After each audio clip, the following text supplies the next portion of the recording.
Hello everyone and welcome back to another video of this series. In the last video of this series, we studied about blockchain technology, how does it work, what's inside in a block, proof of work, and a lot of things around that. So in this particular session, we are going to talk about what are cryptocurrencies. So you might have heard a lot of buzz news about Bitcoin and the price of Bitcoin fluctuating. So it's in this particular session, we are going to talk about what are the properties of a cryptocurrency, what are the general properties of money, and a lot of things around that. So hang tight and let's get started. About me, I'm Tushar Ojha. I'm an open source and tech enthusiast. I've been working with blockchain technology for past 1.5 years. I'm working on a couple of projects and I am a Polygon DAO grant recipient. So I think now it's time to roll up the intro and get started.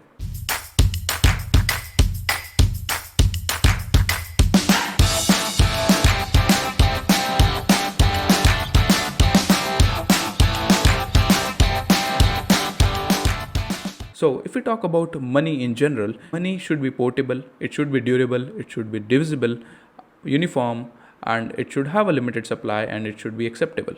So what does I mean by each of these terms? For example, if you have ice as a money, then if you try to store it somewhere which is not a good environment, let's say which is not around 0 degrees, then your ice will melt down, so it's not durable, so you cannot have ice as money. Portability means that you should be able to carry the money to the place where you want to spend it. For example, you should be able to carry the money to a shop or somewhere around, so you should be able to take it somewhere. Stone Age, they had big giant stone rings as a money for their currency.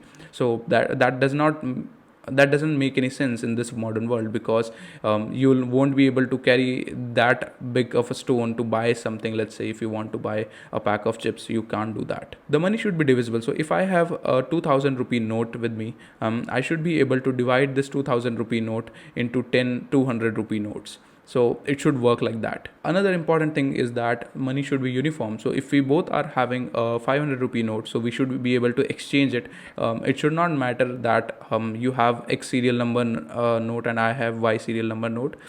It essentially have the same value. Another important thing here is limited supply. So imagine you have a currency in which leaves of a tree is the note to do some transaction. So in that case, people are not going to value it because it is technically infinite.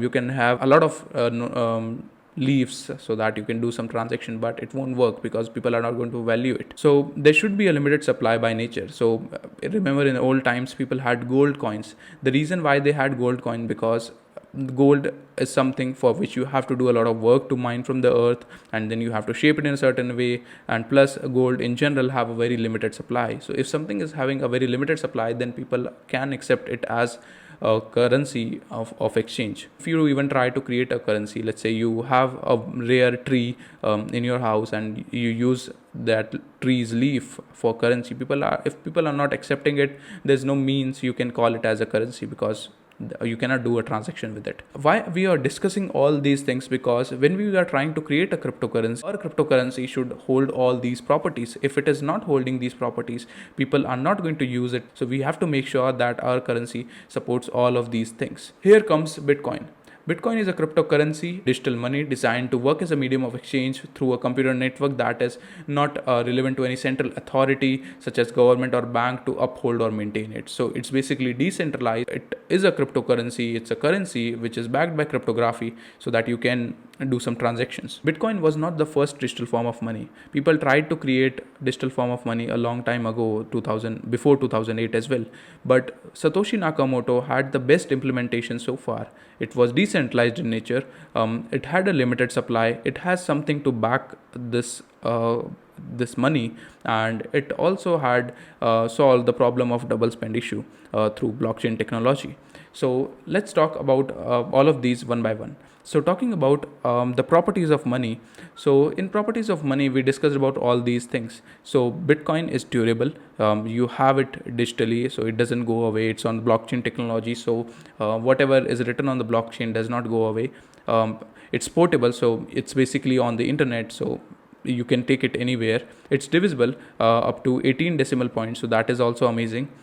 It is uniform in nature. Being it uniform, so if I have one Bitcoin, you have one Bitcoin, we can easily exchange it. And it also has a limited supply. So in total, only 21 million Bitcoins can exist. And right now we have around 18.9 million bitcoins in our circulating supply. Also, to create a new bitcoin, computation power of different machines is required. People try to use their machines to do solve some mathematical problems, and when they solve it, they are able to mine some Bitcoin. So we're going to talk about mining in detail in the next lecture, but you can think of it as they solve some hard mathematical problem, and when they solve it, they get some reward, and that reward is the new mined Bitcoin. So to get that reward, your machine had to do a lot of work.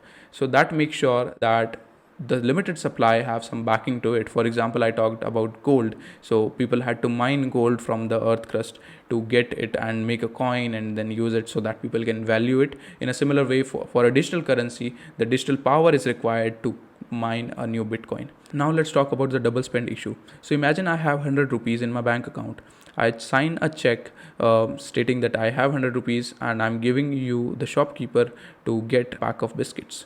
And after getting the biscuits, I signed another check stating that I still have 100 rupees in my bank account and I give it to someone else. So this kind of a problem is called double spend issue, that you have X amount but you spend it twice. So that is a big problem. In Bitcoin, this is solved using blockchain technology. So on the blockchain, we maintain a public ledger. On that public ledger, all the data about how much money you have transferred so far and in total how much money do you have right now is being stored. So it resolves the issue of double spend, and it is not going through any centralized bank. So on the previous implementations of a digital form of money, there had to be some central authority to solve this double spending issue. But with Bitcoin, since it is backed by the blockchain technology, it doesn't need to have any centralized authority. The data stored on the blockchain could be used to authenticate that this person have not double spent some money. So that's how blockchain technology is powering the Bitcoin as a cryptocurrency, and it was one of the best use case so far.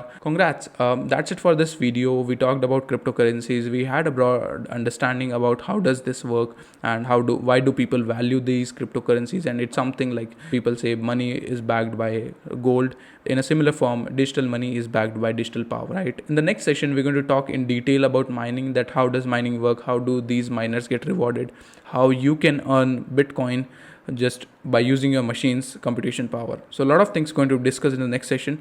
See you there.